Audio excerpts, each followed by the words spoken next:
കീം പരീക്ഷാ ഫലം റദ്ദാക്കിയതിനെതിരായ സർക്കാർ അപ്പീൽ ഹൈക്കോടതി പരിഗണിക്കുകയാണ്.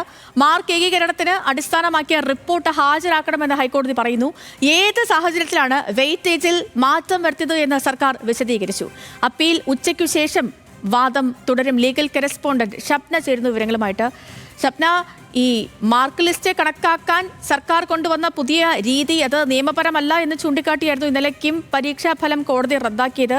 നിരവധി വിദ്യാർത്ഥികളെയും രക്ഷിതാക്കളെയും ഒക്കെ ആശങ്കയിലാക്കുന്ന നീക്കമാണ്. കോടതി ഇന്ന് എപ്പോൾ നമുക്കൊരു വിധി പ്രതീക്ഷിക്കാം? എന്താണ് വിവരങ്ങൾ? സേതുലക്ഷ്മി, കീമിൽ സർക്കാർ നൽകിയ അപ്പീലിന്റെ വാദം ഉച്ചയ്ക്ക് ശേഷവും ഹൈക്കോടതിയിൽ തുടരും. നേരത്തെ ഈ വാദം പരിഗണിക്കുന്നതിനിടെ കോടതി ഈ എന്തടിസ്ഥാനത്തിലാണ് മാർക്ക് ലിസ്റ്റ് തയ്യാറാക്കിയത്, റാങ്ക് ലിസ്റ്റ് തയ്യാറാക്കിയത് എന്നത് സംബന്ധിച്ച് കോടതി സർക്കാരിനോട് ചോദിച്ചിട്ടുണ്ട്. ഏത് സാഹചര്യത്തിലാണ് വെയിറ്റേജിൽ മാറ്റം വരുത്തിയതെന്ന് സർക്കാർ വിശദീകരിക്കണം എന്നാണ് കോടതിയുടെ നിർദ്ദേശം. വെയിറ്റേജിൽ സ്റ്റാൻഡേർഡൈസേഷൻ കൊണ്ടുവരുന്നതിനായിരുന്നു ശ്രമം.